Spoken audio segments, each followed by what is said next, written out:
আত্মদানকারী, জীবন দানকারী এই সমস্ত শিশু বাচ্চাদের এদের গেজেটটা ঠিকমতো করা, এদের তালিকাটা করা, এদেরকে পুনর্বাসন করা। কিন্তু হয়তো অনেকখানি হয়েছে, কিন্তু সম্পূর্ণভাবে সেটি হয়নি।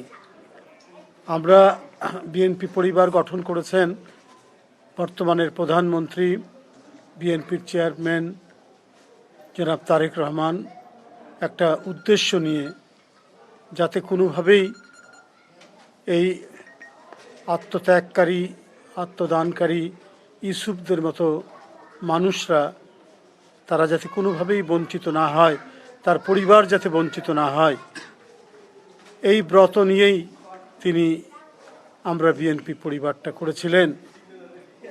আতিকুর রহমান রুমন এবং মকসুদুল মোমেনিন মিথুনের নেতৃত্বে এবং যারা এখানে উপদেষ্টারা আছেন সবাইকে নিয়ে এইটি তিনি করেছিলেন। একমাত্র উদ্দেশ্য যে কেউ যেন বাদ না পড়ে।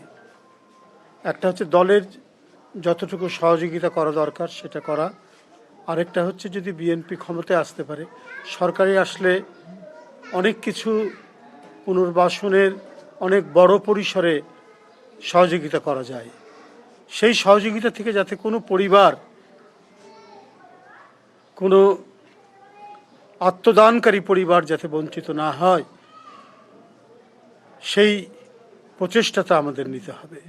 না হলে আজকে অনেকেই আমরা মন্ত্রী হয়েছি, এমপি হয়েছি, বিএনপি ক্ষমতায় এসছে, কিন্তু যাদের আত্মত্যাগের কারণে বিএনপি ক্ষমতায় এসছে, দেশের এবং দশের মঙ্গলের জন্য কাজের কথা, অঙ্গীকারের কথা বলছে, এইটা সফল কাম হবে না, এইটা সার্থক হবে না যদি শহীদদেরকে, যে 16-17 বছর নির্মম যাতাকলে গণতন্ত্র পিষ্ট হয়েছে, গণতন্ত্রের জন্য যারা লড়াই করেছেন তারা পিষ্ট হয়েছেন, এবং গণতন্ত্রের লড়াইয়ের যিনি প্রধান সিপাহসালার দেশনেত্রী বেগম খালেদা জিয়া, তিনি লাঞ্ছিত হয়েছেন, অত্যাচারিত হয়েছেন।